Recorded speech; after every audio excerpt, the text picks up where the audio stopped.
안녕하세요. 반갑습니다. 주식의 품격 심종섭 대표입니다. 오늘은 여러분들과 협동로봇 그 다음에 뉴로메카 관련해서 이야기를 해보도록 하겠습니다. 자, 협동로봇의 대표적인 주자가 누구죠? 맞습니다. 두산로보틱스죠. 여러분들 잘 아실 거예요. 두산로보틱스 잘 아실 거라 생각하고 정말 여기서 중요한 부분을 여러분들께 한마디 하고 넘어가겠습니다. 제가 두산로보틱스 말씀드릴 때 여러분들에게 뭐라고 말씀드렸습니까? 5만원대 아래에서는 계속적으로 분할 매수 해가라고 말씀드렸죠. 이때가 언제죠? 11월 17일 날 했습니다. 11월 17일 날 아직도 기억합니다. 이때는 5만원대 아래에서는 무조건적으로 매수를 하세요. 왜냐하면 10월 말부터 지금 움직임이 완전히 달라지는 그런 움직임을 보였거든요. 이게 일봉상에서는 볼 수 없는 그런 흐름을 좀 보였습니다. 왜? 60분봉상에서 어떤 식으로 장대 양봉을 뽑아내고 거래량들 계속적으로 늘리는 모습을 보였거든요. 자, 그렇기 때문에 이때부터는 어느 정도 좀 관심을 가졌으면 좋겠다 하고 말씀드린 후에 방송에 나가서 여러분들에게 말씀드린 때가 11월 17일 날이었습니다. 조금 간격은 있죠. 왜냐하면 이때 조금 박스권에서 좀 흐르는 그런 모습을 좀 보였습니다. 그렇기 때문에 이 박스권을 지나고 난 후에 다시 한번 상승하는 그런 패턴을 좀 보이는 그런 흐름을 보였기 때문에 여러분들에게 계속적으로 말씀을 드렸던 부분이었고, 5만원대 아래에서 계속적으로 분할 매수를 해 나간다고 하면 분명히 10만 틱스도 갈 수 있다 이렇게 말씀드렸습니다. 10만 틱스도 갈 수 있다고 말씀드렸는데 이후에 97,900원을 찍고 나서 눌림목을 가지는 그런 흐름을 좀 보였습니다. 좀 아쉽긴 하죠. 그렇지만은 10만 틱스는 잘 아시겠지만 심리적인 저항선이 있죠. 심리적인 저항선이 5만원, 10만원 이렇게 딱딱 끊어지는 그런 게 바로 심리적인 저항선입니다. 여러분이 잘 아시겠지만 우리나라 사람들이 3이라는 숫자를 상당히 좋아하죠. 그죠? 3이라는 숫자를 상당히 좋아하고 딱딱 끊어지는 숫자를 좋아합니다. 그러기 때문에 이 3이라는 숫자가 한 번 더 우리가 저항선을 돌파하기 위해서 한 번 두드리고 두 번 두드리고 세 번째는 돌파하는 그런 모습을 보이거든요. 이렇게 해서 3, 3번이라는 말이 나오죠. 우리 주식시장도 마찬가지입니다. 이 3, 3번이라는 말이 계속적으로 나오고 있는데 이렇게 3번 정도 두드렸는데 돌파를 못했다. 그러면 그냥 무너지는 거고, 세 번째 돌파하는 그런 모습을 보였다. 그럼 이후에 추가적인 상승을 계속적으로 보일 수 있는, 우상향하는 모습을 계속적으로 보일 수 있는 그런 흐름을 가질 수가 있다 이렇게 말씀드립니다. 그리고 우리나라 사람들이 가장 좋아하는 건 뭡니까? 5만 10만, 15만, 20만 딱 떨어진 숫자 좋아하죠. 여러분들도 그러시죠. 딱 떨어진 숫자 좋아하지 않습니까? 자, 그렇기 때문에 여기에서는 심리적인 저항선으로 작용할 수밖에 없는 그런 구간이다. 그래서 10만까지는 오지 않았지만 계속적으로 52주 신고가를 계속적으로 만들어내는 그런 흐름을 가졌을 때 우리들은 두려워하게 된다는 거죠. 여러분들 마찬가지죠.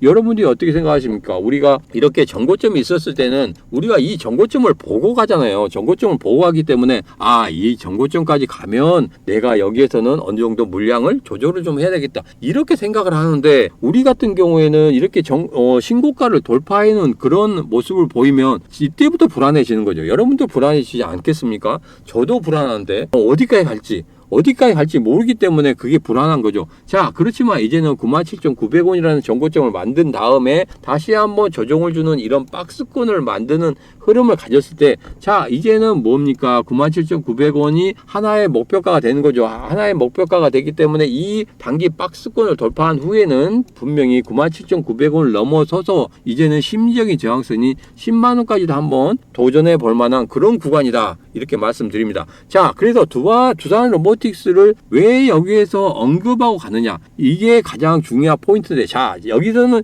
집중을 하시기 바랍니다. 왜 집중을 하셔야 되냐, 여기서 가장 중요한 포인트가 나오는 거예요. 자, 두산로보틱스 같은 경우에는 지금 현재 매출액이라든지 영업이익이 안 좋습니다. 이전의 흐름보다는 분명히 좋아지고 있지만은 아직까지는 영업이익이 마이너스라는 거죠. 그렇지만 시장에서 예상하기 뭡니까? 내년부터 내후년, 그 다음 후년, 그러니까 24, 25, 26년 이렇게 진행할수록 계속적으로 두산로보틱스의 매출액이 늘어나고 영업이익이 늘어나는 거죠. 영업이익이 비로소 내년부터는 흑자로 전환할 것이다 이렇게 시장은 예상하고 있기 때문에 미래의 미래의 실적을 미리 땡겨와서 우리 주가가 올라가는 그런 흐름을 보인다는 거죠. 자, 그렇기 때문에 여기서 가장 중요한 게 뭡니까? 앞으로 로봇 테마가 형성될 때 지금 현재로는 매출액이라든지 영업이익이 지금은 우리 마음에 들지 않지만 그리고 아직까지 영업이익이 마이너스권에 있기 때문에 우리가 이것을 가지고 계속 가지고 가야 되나 말아야 되나 이런 생각을 할 때 이때가 가장 중요한 매수 포인트라는 거죠. 왜? 우리 주가는 미래의 실적을 미리 땡겨와서 주가에 반영하는 그런 흐름을 보이고 있기 때문에 이후에 협동 로봇 관련해서는 계속적으로 여러분들이 관심 가지고 미래의 실적을 미리 땡겨온다.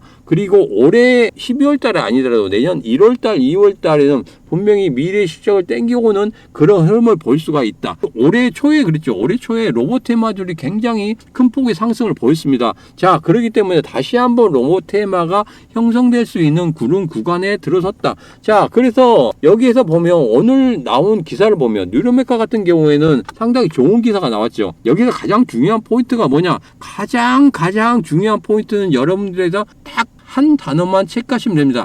뭡니까? 바로 이거죠. 중대재해처벌법 그리고 산업재해를 예방하는 기업 내 움직임이 활발하다. 이게 바로 포인트예요. 이 이상의 포인트는 없습니다. 자, 여기에서 모든 기사가 나옵니다. 모든 기사가 나왔을 때 기사의 모든 부분을 다 읽어보는 거 중요하지만 왜 SK네트워크가 뉴로메카와 로봇 공급 총판 계약을 체결한 이유가 뭔지 그게 가장 중요하다는 거죠. 여기에서 반드시 알아야 될 것이 뭐냐? 중대재해처벌법, 산업재해를 예방하려는 기업 내 움직임이 활발하다. 이게 바로 포인트라는 겁니다. 자, 그러면 이것만 가지고 판단할 수 있겠느냐? 자, 다음에 한번 보겠습니다. 포스코 DX죠. 포스코 DX 같은 경우에 지금 어떻게 했습니까? 포스코 DX도 위험한 제철소에 로봇 공급 늘린다. 이렇게 나왔습니다. 여기서 뭡니까? 여기서 제일 처음에 보면 고로가 있거든요. 고로가 굉장히 뜨거운 샘물을 다루죠. 뜨거운 샘물을 다루는 데 있어서 사람이 그 일을 하기 위해서는 굉장히 어렵습니다. 굉장히 어렵기 때문에 아주 고난도 일이라고 말을 하죠. 뜨거운 불 앞에서 어떤 일을 한다는 게 굉장히 어렵습니다. 자, 그런데 이런 뜨거운 샘물을 다루는 위험한 작업, 이것을 먼저 로봇을 자동화하는 것에 가장 초점을 맞췄지만 아직까지는 조금은 어렵다. 로봇으로 자동화하는 데는 어려움이 있었던 공정이었다. 이렇게 나오죠. 자, 그래서 양사는 반제품인 슬라브를 생산하는 연주 공정에 로봇 적용을 우선 추진할 계획이다. 이렇게 나왔습니다. 그래서 아직까지는 이 뜨거운 고로에서 예전에도 제 기억으로는 여기에서 많이 어떤 재해가 있었던 걸로 기억을 합니다. 신문 기사에도 몇 번 나왔었죠. 그래서 고로가 그만큼 뜨겁고 거기에서 또 발생하는 우리 산업재해가 좀 많기 때문에 이런 부분을 먼저 하려고 했습니다만은 그것이 로봇으로 자동화하기에는 상당히 좀 힘든 그런 부분이 있기 때문에 이제는 그것을 먼저 하기 전에 다른 부분을 슬라브를 생산하는 연주 공정에 먼저 투입을 하고 난 후에 추가적으로 고로 쪽에 투입을 하겠다. 자, 여기에서도 가장 중요한 건 뭡니까? 여기에서 중요한 게 여기 포인트입니다. 여러분이 집중해 하셔야 될 포인트 다시 한번 말씀드립니다. 산업 현장의 안정성을 확보해야 된다. 이게 가장 포인트죠. 자, 두 가지 기사에서 여러분들이 포인트를 잡아냈습니다. 뭡니까? 산업 현장에서 안정성을 확보해야 된다. 그리고 두 번째 중요한 거 뭡니까? 인구 구조 변화에 대응하기 위해 로봇 도입이 가속화되고 있다. 자, 최근에 어떤 기사가 나왔죠. 뭡니까? 초등학교 입학생들이 40만 명을 하회하는 그런 흐름을 보이고 있다. 이렇게 나왔습니다. 자, 우리가 지금 출생률이 0.75까지 빠졌죠. 0.75까지 빠졌으면 OECD 국가 중에 거의 꼴찌입니다. 거의 꼴찌이기 때문에 미국의 유명한 학자들 같은 경우에는 뭐라고 하고 있습니까? 우리 대한민국이 정말 위험하다. 이렇게 이야기를 했죠. 위험하다. 왜? 인구가 계속적으로 늘어나는 게 아니라 계속적으로 줄어들고 있지 않습니까? 신생아가 계속적으로 태어나고 어떤 식으로든지 인구가 어느 정도는 충족이 돼야 되는 그런 부분인데 일도 못 채우고 있어요. 일도. 0.75입니다. 0.75. 그렇기 때문에 이것을 어떻게든지 산업 현장에서는 앞으로 대비를 해야 되는 그런 부분이 있습니다. 자, 그래서 가장 중요한 포인트 두 가지 말씀드립니다. 산업 현장의 안정성을 확보해야 된다는 게 먼저 1번 포인트. 그 다음에 인구 구조 변화. 계속적으로 인구가 줄어들고 있기 때문에 그만큼 일을 할 수 있는 인력들이 줄어들고 있다. 그리고 지금 같은 경우에는 힘든 일을 하지 않으려고 해요. 힘든 일을 하지 않으려고 하기 때문에 계속적으로 보면은 이런 일에 대해서는 분명히 로봇이 들어가야 되는 그런 부분이다. 사람들이 충족을 할 수 없다고 하면 거기에는 반드시 로봇이 투입돼야 되겠죠. 자, 그러면 앞으로 뉴레메카 같은 경우에는 과연 어떤 식으로 흘릴 건지 그런 부분이 상당히 중요합니다.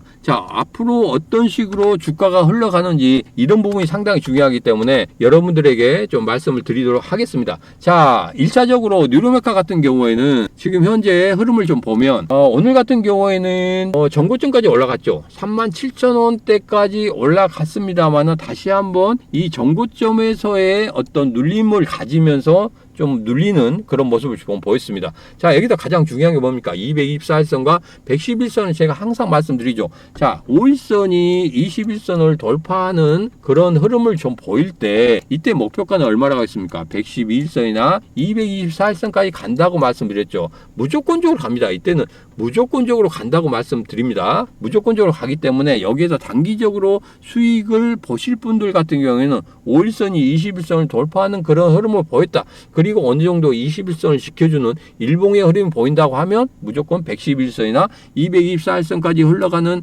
그런 모습을 볼 수 있을 것이다. 이렇게 말씀드렸습니다. 자, 오늘 같은 경우에도 분명히 여기에서 5일선, 21선을 돌파하는 그런 흐름을 보였죠. 이후에 111선을 어느 정도는 111선까지 가는 그런 모습을 보이고 있죠. 111선까지 가는 모습을 보이고 있고 1차적으로 목표가는 다 달성했습니다. 그러나 224일선 가야 되죠. 근데 224에서 어디 있습니까? 밑에 있습니다. 밑에 있기 때문에 이게 역별로 되어 있기 때문에 여기에서는 바로 돌파하기가 상당히 힘들어요. 왜? 111선이 아래에 있고 224에서 위쪽에 있다고 하면 분명히 111선 돌파, 224선 돌파, 눌림목 가진 다음에 다시 돌파할 수 있는 그런 흐름을 가질 수 있지만 거꾸로 되어 있을 때는 224선 먼저 돌파하고 그 다음 111선이잖아요. 그렇게 되면 111선이 의외로 강하게 저항하는 그런 자리가 됩니다.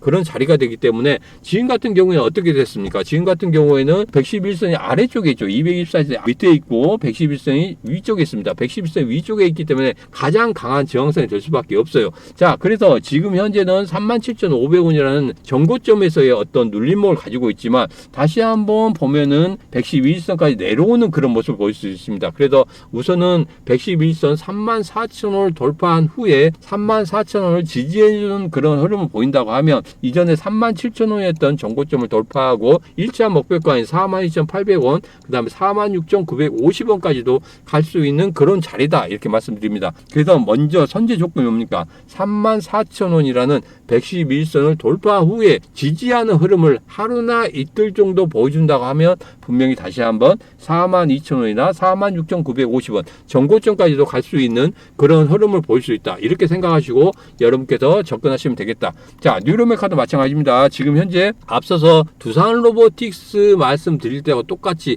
미래의 실적을 가지고 오는 거예요. 앞으로는 앞서서 봤지만 기사에서 봤지만 산업재해라든지 그 다음에 인구 구조의 변화로 인해서 분명히 산업 분해, 산업 현장의 어떤 흐름들이 전체적으로 바뀌게 될 겁니다. 그러면은 거기에서는 우리가 체감할 수 없지만 우리는 서비스 로봇에 대해서만 체감할 수 있지만 분명히 산업 현장에서는 협동 로봇이 가장 중요한 포인트로 접근할 수밖에 없다. 그래서 뉴로메카가 앞으로는 추가적인 상승을 할 수밖에 없는 그런 구간에 있는 것이고, 그리고 미래의 실적을 미리 땡겨오는 주가의 흐름을 예상했을 때 분명히 다시 한번 34,000원 111선 돌파한 후에 전고점 돌파하고 다시 한번 42,800원 46,950원 1차 목표가 42,800원 2차 목표가 46,950원까지 흘러갈 수 있는 그런 위치에 있다. 그래서 여기에서는 계속적으로 뉴로메카는 관심을 가지시고 111선에서 어떤 눌림목을 가질 때는